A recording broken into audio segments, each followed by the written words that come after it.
So, was the Tudor Black Bay 41 Blue worth the wait? I'll be right back.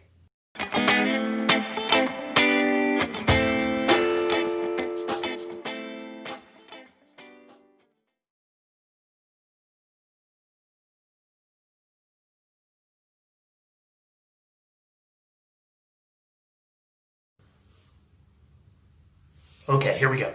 So I'm a little over 24 hours in from receiving the Black Bay 41 Blue by Tudor.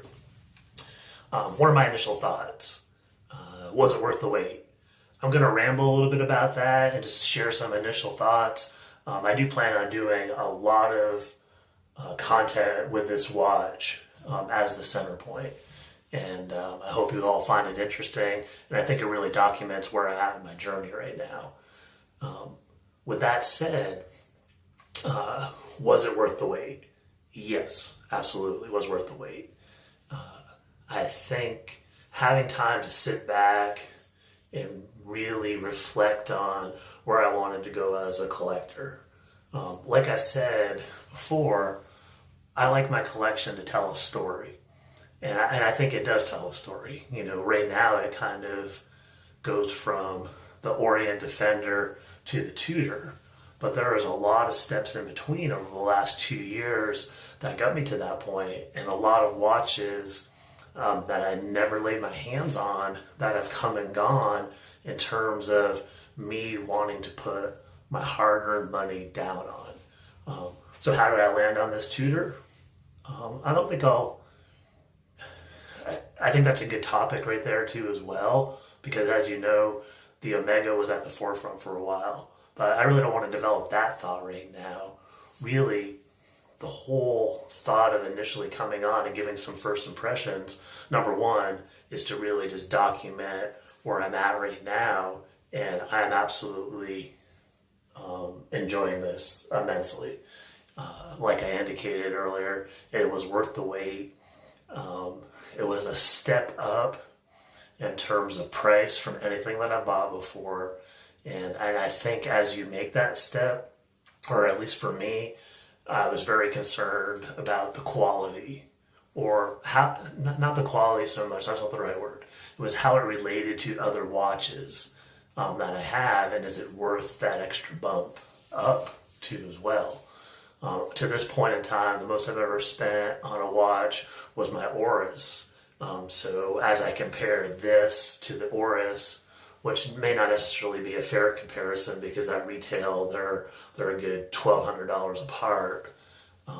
But again, I think it's hard to be in this hobby and not have a comparative analysis, for me at least, as I look at watches, as I step through different price ranges too as well.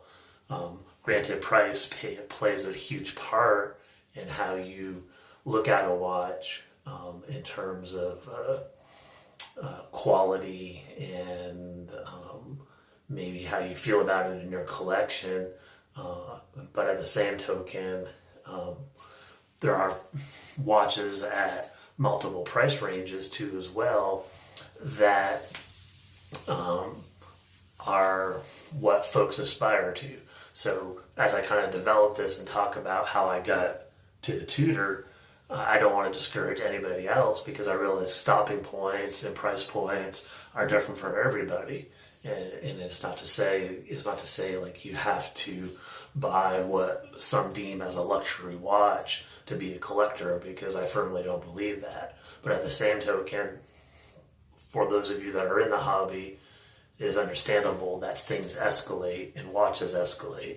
You know, I went within a 2 year period of time from a Orient Defender that retail price wise, I think it says it's like $250. People don't pay for it, to the Tudor, which is $3,050 retail. Again, discounts can be had, used, different pricing. But again, to give that comparative of the 12 time plus jump up from that first watch to where I am now, and kind of how I got here, what my thought process was. So to step it back for a second, initial thoughts after 24 hours in It is absolutely fantastic. My wife loves it. She likes the color of it. I've obviously shown it off to some other folks too as well, and even non-watch people are really they see it as a really nice piece. So as a watch geek, that kind of makes you happy too as well. But I think that's it for now. I know probably a little incoherent, but just a little ramble about my the first 24 plus hours with the Tudor. I love it. I'm enjoying it. And more to come on this one. Thanks for watching. As always, stay positive, make friends, enjoy the journey. I'll talk to you soon. Bye-bye.